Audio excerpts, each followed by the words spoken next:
अपने क्षेत्र में आने वाले गैर मान्यता प्राप्त मदरसों का एक मैपिंग कर लें। सरकार की मंशा है कि जो गैर मान्यता प्राप्त विद्यालयों में बच्चे पढ़ रहे हैं उनके भविष्य को लेकर जो भी बेसिक शिक्षा का शैक्षणिक अवधि है उसके उपरांत बुला सकते हैं और दीनी शिक्षा के लिए वो अपने मदरसे को संचालित कर सकते हैं। इसके लिए कहीं कोई रोक नहीं है। उत्तर प्रदेश सरकार ने एक आदेश जारी किया कि मदरसों का सर्वे कराया जाएगा और मदरसे के गैर मान्यता प्राप्त मदरसे जिनमें जो है छात्र होंगे और वहां पर कम छात्र होंगे या जो मकतब के अलावा और अन्य मदरसे होंगे उनका सर्वे करा करके वहां के छात्रों को प्राथमिक विद्यालय में एडमिशन दिलाया जाएगा।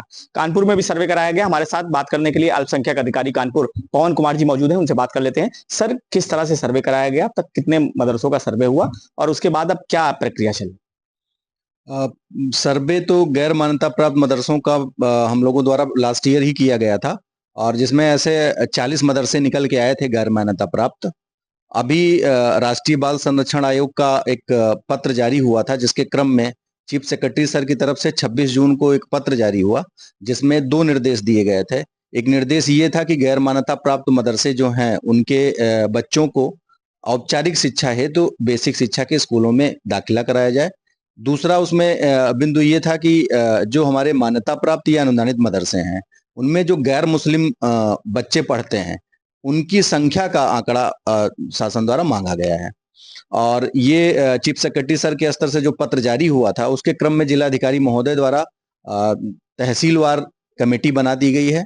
उप जिलाधिकारी साहबान के अध्यक्षता में वो टीम है जिसमें जिला बेसिक शिक्षा अधिकारी, जिला अल्पसंख्यक कल्याण अधिकारी और उस टीम को सहयोग प्रदान करने के लिए संबंधित क्षेत्राधिकारी और एसीपी को भी शामिल किया गया है। एक चीज और कि जिस तरह से आपने बताया कि कमेटी बनाई गई थी, सर्वे हुआ है तो कितने मदरसे जो है ऐसे पाए गए हैं कि जहाँ के बच्चों को जो है प्राथमिक विद्यालय में जो है दाखिला दिलाया जाएगा और उसको लेकर प्रक्रिया क्या चल रही है, कैसे टीम बनाई गई है क्या? जैसा कि मैंने बताया कि हमारे जनपद कानपुर नगर में 40 मदरसे गैर मान्यता प्राप्त ऐसे हैं जिनके बच्चों को बेसिक के विद्यालयों में दाखिला कराया जाना है।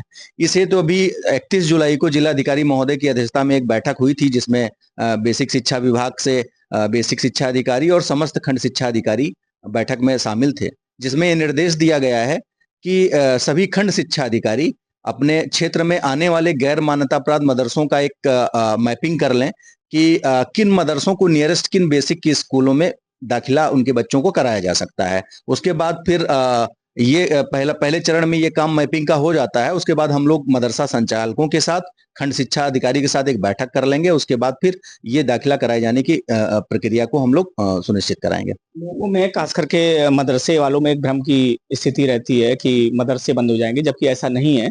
मदरसे में जो पढ़ रहे होंगे उसके अलावा प्राथमिक विद्यालय में एडमिशन कराया जाएगा। उसको लेकर लोगों को कुछ बताया जाएगा या कुछ कागजात मतलब कागज भेजे गए, नोटिस भेजे गए, क्या कुछ किया गया इसको लेकर?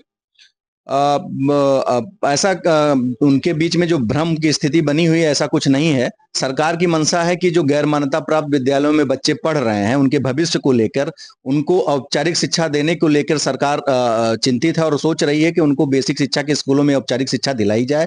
मदरसे बंद नहीं किए जाएंगे। वो बच्चे अगर दीनी तालीम के लिए मदरसों में पढ़ना चाहते हैं तो मदरसा संचालक दीनी तालीम के लिए उनको जो भी बेसिक शिक्षा का शैक्षणिक अवधि है उसके उपरांत बुला सकते हैं और दीनी शिक्षा के लिए वो अपने मदरसे को संचालित कर सकते हैं। इसके लिए कहीं कोई रोक नहीं है। इस तरह से आपने देखा कि यहाँ पर पवन कुमार सिंह जी जो कि अल्पसंख्यक अधिकारी कानपुर है, उन्होंने साफ तौर से कहा कि लोगों को भ्रम में पढ़ने की आवश्यकता नहीं है। जो लोग मदरसे में अपने बच्चों को पढ़ा रहे हैं यानी कि तालीम दिलवा रहे हैं, वो बेसिक शिक्षा में अगर उनका एडमिशन होगा भी तो वो मदरसे में भी एक निश्चित समय में पढ़ सकते हैं और दूसरे निश्चित समय में वो प्राथमिक विद्यालय में भी दाखिला लेकर वहां पर शिक्षा हासिल कर सकते हैं। सरकार की मंशा है कि लोगों को शिक्षा मिल सके। कानपुर से संदीप सविता, श्रेष्ठ यूपी। यूपी की हर खबर देखने और उनसे अपडेट रहने के लिए हमारे चैनल श्रेष्ठ यूपी को सब्सक्राइब और लाइक करें। साथ ही बेल आइकन को दबाना ना भूलें, जिससे हमारे हर वीडियो की जानकारी आप तक पहुंचती रहे।